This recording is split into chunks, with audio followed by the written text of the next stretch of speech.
Agent మిత్రులకి బీమా నేస్తం యూట్యూబ్ ఛానల్కి స్వాగతం. వీడియోలోకి వెళ్ళే ముందుగా మీ అందరికీ ఒక రిక్వెస్ట్, ఈ ఛానల్ని సబ్స్క్రైబ్ చేసుకోండి. అలాగే ఈ వీడియో మీకు నచ్చినట్టయితే లైక్ చేయండి. దాని ద్వారా ఇంకా ఎక్కువ ఏజెంట్ మిత్రులకి ఇది షేర్ చేయడం జరుగుతుంది, వాళ్ళకు కూడా సహాయపడగలుగుతుంది. Thank you friends. ఇంకా వీడియోలోకి వెళ్ళిపోదాం. సార్ జనరల్గా మనం ఈ సాఫ్ట్వేర్ దగ్గర పోయినప్పుడు మ్యూచువల్ ఫండ్స్ గురించి ఎక్కువ చెప్తున్నారు కదా, దాన్ని ఎట్లా ఫేస్ చేయగలరా? Sir mutual funds long term investment అంటున్నారా, షార్ట్ టర్మ్ అంటున్నారా సార్? వాళ్ళు మనం ఎంత చెప్పినా కూడా మన ఎల్ఐసిలో ఏమొస్తుంది 6-7%, అదే మ్యూచువల్ ఫండ్లో అయితే దాంట్లో ఎక్కువ ఇది వస్తుంది, ఇన్కమ్ ఎక్కువ వస్తుంది. ఇట్లాంటి ఏం లాంగ్ టర్మ్ కూడా ఈ 10 years కూడా వద్దని అంటుండు. మనం 5 years చెప్పినట్టే మ్యూచువల్ ఫండ్ లో అట్లానే ఇంట్రెస్ట్ ఇస్తున్నాడు.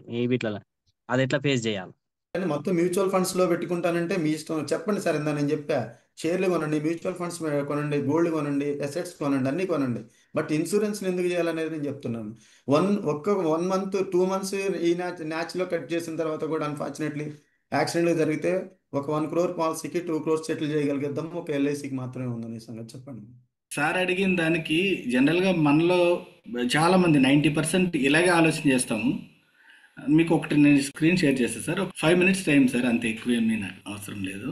అంటే ఇది యాక్చువల్ మన చాలా మంది మిత్రులకి ఇది మైండ్లో ఉన్నది, రియల్ బర్నింగ్ ప్రాబ్లమే. మీకు ఇక్కడ కనిపిస్తుంది చూడండి, ఇది చాలా మందికి తెలుసు, క్యాపిటల్ నీడ్ అనాలిసిస్ అని. సో మనం అందరూ కూడా చాలా మంది ఇలాగే ఆలోచన చేస్తాము. ఒక ఆయన ఎంబీఏ చేశాడు, 35 years ఉంది, ఆయన ఇది రియల్గా జరిగిందనమాట. యాక్చువల్ మన ఏజెంట్ ఎక్స్పీరియన్స్తో ఆయన ఫేస్ చేసిందే ఇట్లా పీడిఎఫ్ రూపంలో సెర్చ్ చేసి ఆయన ప్రజెంటేషన్ ఇచ్చారనమాట ఒక చోట. ఇట్లా 2 పిల్లలు ఉన్నారు, వైఫ్ అండ్ హస్బెండ్. మీరు అన్నట్టుగా సాఫ్ట్వేర్ ఎంప్లాయీ, మీరు అన్నట్టుగా మ్యూచువల్ ఫండ్లో కూడా ఎక్కువ రిటర్న్స్ వస్తున్నాయి, ఎల్ఐసీలో ఏమొస్తుందని నెగ్లెక్ట్ చేశారు. సో ఆయన మ్యూచువల్ ఫండ్లో పెడుతున్నాడు. ఒక ఫైన్ డే ఒక ఏజెంట్ ఆయన అప్రోచ్ అయ్యాడు, వాళ్ళ ఫ్రెండే అనమాట. పాలసీ తీసుకోమని అడిగితే ఆయన కూర్చోబెట్టి లెక్క చెప్పాడు. ఆయన నాకు ఆల్రెడీ హౌస్ నా పేరు మీద 30 lakhs ఉంది, ఇంట్లో ఇంటీరియర్ 5 lakhs ఉన్నాయి వస్తువులన్నీ, నా కారు 4 lakhs ఉంది, అలాగే ఇంట్లో ఉన్న ఎలక్ట్రానిక్స్ 2 lakhs ఉన్నాయి, జ్యువెలరీ 2 lakhs ఉంది నా దగ్గర. మ్యూచువల్ ఫండ్లో నేను ఇన్వెస్ట్ చేస్తున్నా, సిప్ డైలీ 10,000 సిప్ కడుతున్నా, అక్కడ మంచి రిటర్న్స్ వస్తాయి నాకు. నా ఇన్వెస్ట్మెంట్ 3,60,000, నా ఇన్వెస్ట్మెంట్ అయితే ఆల్రెడీ 4 lakhs కనిపిస్తుంది నాకు. ఫిక్స్డ్ డిపాజిట్ ఒక 2 lakhs ఉంది, అలాగే నా దగ్గర ఒక పాతది ఒక ఎల్ఐసి పాలసీ ఉంది నాకు ఆల్రెడీ, నాకు ఇంకేం అవసరం లేదు.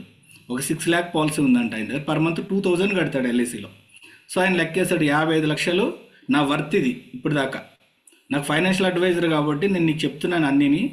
55 lakhs ఇక్కడ మీకు స్క్రీన్ మీద కనిపిస్తుంది కదా సార్, నా టోటల్ వాల్యూ 55 lakhs. సో మరి నాకున్న అప్పులు ఏంటి, అవుట్ స్టాండింగ్ అప్పులు కూడా లెక్క పెట్టాలి కదా, అప్పులు కూడా లెక్క పెట్టాడు ఆయన.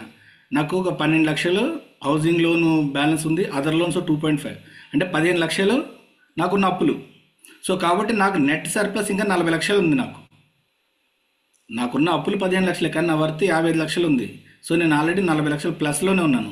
నేను నా శాలరీలో కొంచెం కొంచెం రాసుకుంటున్నాను, ప్లస్ నేను అన్ని ప్లాన్ చేసుకుంటాను, నాకేం అవసరం లేదు. బట్ అర్థమైంది అనుకుంటున్నాను సార్. సో అంటే నాకు వస్తున్న డబ్బుల్లోంచి నాకు ఖర్చులు తీసేసి కొన్ని ఇన్వెస్ట్మెంట్లు నేను సిప్లోని అట్లోని ఇట్లోని పెట్టుకుంటున్నాను, దాని ద్వారా నాకు కావాల్సిన అసెట్ క్రియేట్ అయిపోద్ది, నాకు ఇంక ఎటువంటి అవసరం లేదని చెప్పాడు. 1 fine day మళ్ళీ ఏజెంట్ ఫ్రెండ్ ఆయన కలవడానికి వెళ్ళినప్పుడు సడన్గా అతనికి ప్రాబ్లం అయింది. ప్రాబ్లం అయినప్పుడు వాళ్ళ వైఫ్ దగ్గరికి వెళ్ళినప్పుడు ఆమె లెక్క చెప్పింది, ఏంటి ఇప్పుడు ప్రజెంట్ ఇప్పుడు నెట్వర్త్ ఏంటి, ఆ ఫ్యామిలీ పరిస్థితి అంటే. ఇక్కడ మీకు 2 షాట్ చూపిస్తున్నా మీకు, ఇది మీరు స్క్రీన్ షాట్ తీసుకొని ఎవరైనా ఇట్లా అన్నప్పుడు ఇది కూడా ఎక్స్ప్లెయిన్ చేయొచ్చు. ఆయన చనిపోయాడు, చనిపోయినాక వెళ్ళిన తర్వాత ఈయన లెక్కేసిన ఇల్లు 30 లక్షలు ఇల్లు లెక్కేశాడు. సో దాని నెట్ వాల్యూ 0, ఎందుకంటే ఇల్లు అమ్ముకున్న రోడ్డు కింద చెట్టు కింద బతకలేరు కదా. సో అలాగే ఇంటీరియర్ 5 lakhs, దీని వర్త్ వాళ్ళకు ఉపయోగపడేది, ఈయన లేకపోతే ఫ్యామిలీకి ఉపయోగపడే అసెట్స్ నేను చెప్తున్నాను. 4 లక్షల కారు 0, కారు అమ్ముకుని వాళ్ళు status తగ్గించుకోలేరు. Electronics 0, jewellery 0.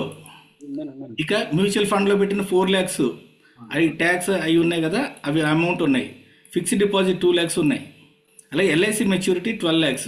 Total value ఎంత ఉంది ఆయన దగ్గర మిగిలినవి, ఆయన పెట్టిన investments, mutual fund investment already 3,60,000 ఆయన పెట్టిండు 10% రిటర్న్ మీద. ఎవ్రీ మంత్ 10,000 సిప్ పెట్టాడు కాబట్టి టోటల్గా ఆయనకి ఫిక్స్డ్ డిపాజిట్ కలిపి 6 lakhs, ఎల్ఐసిలోంచి వచ్చింది 12 లక్షలు. 6 లక్షల పాలసీ కాబట్టి యాక్సిడెంటల్ రిస్క్ ఉంది కాబట్టి డబుల్ 12 లక్షలు వచ్చింది. టోటల్ 18 లక్షలు వచ్చింది ఆ ఫ్యామిలీకి. సో ఈ 18 లక్షల్లోంచి అప్పు పోతుంది కదా, అవుట్ స్టాండింగ్ అప్పు. ఇక్కడ చూడండి, ఇది రియల్ పిక్చర్. యాక్చువల్గా మనం ఊహల్లో ఉంటాం, ఊహల్లో ఉన్నప్పుడు మన లెక్క ఇది. రియాలిటీకి వచ్చేటప్పటికి ఈ 18 లక్షల్లోని, ఎందుకంటే ఎల్ఐసి నుంచి 6 లక్షల పాలసీకి డబుల్ యాక్సిడెంట్ 12 లక్షలు వచ్చింది ఎల్ఐసి. ఆయన కట్టింది మంత్లీ 2000 కట్టినందుకు 6 లక్షల పాలసీ వచ్చింది, దాని బదులు 12 లక్షలు వచ్చింది. మిగిలిన మ్యూచువల్ ఫండ్ అన్ని కల్పించినాయి 6 లక్షలే. టోటల్గా ఈ 15 లక్షలు అప్పు పోతే ఇంకా కుటుంబం లైఫ్ టైం బతకాల్సింది కేవలం 3 లక్షలతోనే.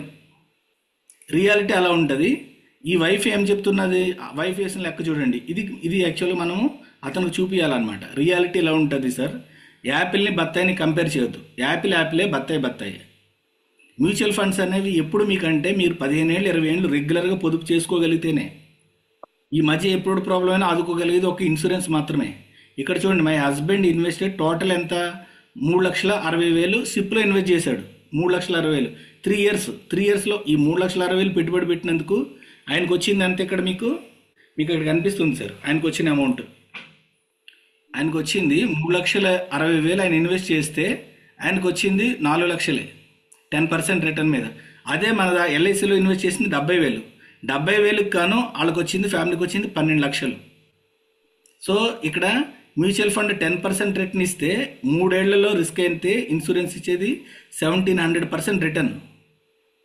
సో ఈమె ఏం చెప్తుంది, మా భర్త తప్పు ఆలోచన చేశాడు, తప్పుడు డెసిషన్ తీసుకున్నాడు, ఈ డబ్బులు మొత్తం ఈ 3,60,000 కూడా ఎల్ఐసిలోనే పెట్టేసి ఉంటే ఇంత పర్సెంట్ రిటర్న్ ఇస్తే ఎంత ఆదుకుంటుండే ఈ కష్టాలన్నీ లేకుండా.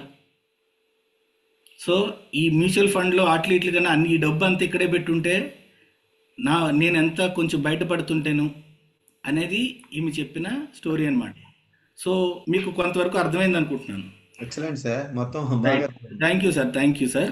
చెప్పండి సార్, మీరు కంటిన్యూ చేయండి సార్. ఇంకా ఎప్పుడు కూడా టూ ప్లాన్స్ నడుస్తూ ఉంటాయి. ఒకటి మన సొంత ప్లాన్, రెండోది గాడ్స్ ప్లాన్. మన సొంత ప్లాన్ వర్కౌట్ అయిపోతే నష్టం లేదు, కానీ దేవుడు ప్లాన్ వర్కౌట్ అయిందనుకోండి తేడా వస్తుంది. అనుకున్నవన్నీ జరగవు, కొన్ని జరిగేవన్నీ అనుకోమని చెప్పేసి ఉంటాయి కదా, ఇవన్నీ సార్. సో ఇది పెట్టాలి, అది పెట్టాలి. యాపిలే, బత్తాయి. అది ఇది ఈక్వల్ ఎలా అవుతుంది సార్, కంపేర్ చేయకూడదు.